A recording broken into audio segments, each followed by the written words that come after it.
Alors cette vidéo parle des voyelles qui n'existent pas en arabe. Alors comment faire quand on a des voyelles qui existent en français et par contre qui n'existent pas en arabe? Donc comment faire pour les transcrire? Donc voici la solution.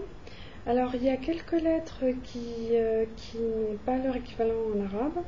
Ce sont les lettres E, les lettres E comme Emmanuel, O comme Olive, U comme Ulysse et les lettres composées en, on, en, un. Donc toutes ces lettres-là n'ont pas d'équivalent en arabe, donc sont transcrites avec les lettres existantes en arabe, comme le A, le I, le OU, et le I, voilà, le A, le I et le OU.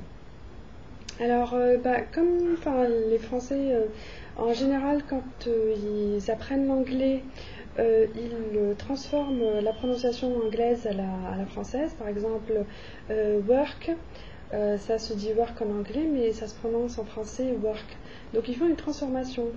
Thousand, enfin, vous ne prononcez pas non plus le TH, vous prononcez sous forme de T, donc thousand. Donc de la même façon en arabe, les gens ils font la transcription vers un langage qu'ils connaissent, vers des consonnes, vers des voyelles qu'ils connaissent particulièrement. Alors on va donner des exemples. Par exemple, Tom ne va pas se prononcer Tom en arabe, ça va se prononcer Toum, parce que le O n'existe pas. De la même façon, Thibaut. Thibaut, ça va surtout se prononcer Thibaut. Jérôme, ça va se prononcer Jérôme. Madonna se prononcera Maduna. Hubert se prononcera Hubert. Et Whitney se prononcera Whitney. Alors, je vous donne juste peut-être un moyen mnémotechnique, plutôt un petit dessin qui récapitule ça. Donc, on a le E qui devient I, le O qui devient OU, le U qui devient I. Alors par contre pour les voyelles composées, donc les AN, ça se décompose, donc ça se prononce A plus N. Si on a Antoine, on va prononcer Antoine. Pareil pour ON, donc ON, on, ça va se prononcer surtout ON. On va aller, on va dire plutôt on va aller. Alors on va passer à l'application. L'application, je vous ai préparé un petit exercice d'application en vous mettant toujours les moyens mnémotechniques, les moyens récapitulatifs vers l'extrémité. Alors vous avez là toujours la même chose, un petit rappel, le rond tout en haut sur la lettre. Comme vous devez vous souvenir, les lettres, les voyelles sont sur la consonne en arabe. Donc on a une consonne par-dessus sa voyelle, une autre consonne par-dessus sa voyelle. Donc vous avez le silence qui est représenté par un cercle tout en haut de la lettre. Après, au-dessus de la lettre, pareil, un tiret, ça représente le A.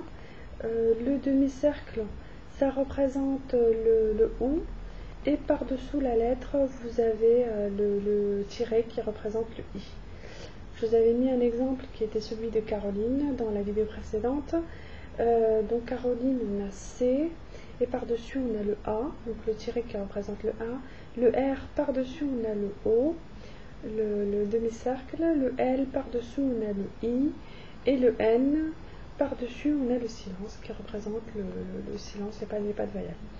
Alors, je vous ai mis un autre exemple par rapport aux nouvelles lettres dont je vous parle, qui ne sont pas transcrites en arabe. Donc, Hugues, qui se transforme en Ig, donc le I. Donc, on a mis le H et par-dessous, on a mis le I. Le G par-dessus, on a mis le silence. Donc je vous ai mis 4 petits exercices d'application qui sont alors Ulysse, Robert, Pantalon et Sébastien. Alors je vous conseille déjà d'arrêter la vidéo, de faire tranquillement votre exercice et juste après vous aurez la correction que je vais faire tout de suite. Donc là vous bloquez la vidéo parce que là je vais faire la correction. Là je commence la correction. Alors on a dit Ulysse, le U se transforme tout seul en I, et là vous avez les transcriptions.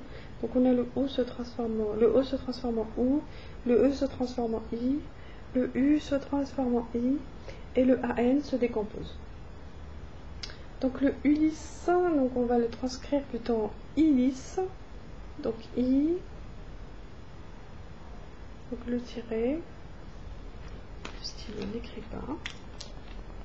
Alors on va faire le I, lisse, et on va faire le S.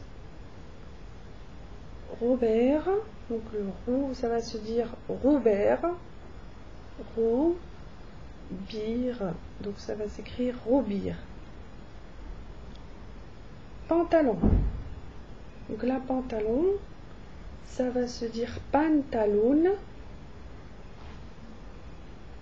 Pantalon,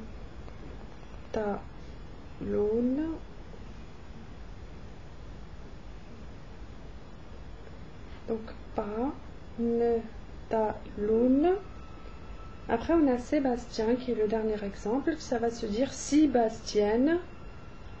Alors S, le si, le bas, le se, ti, ya, ne.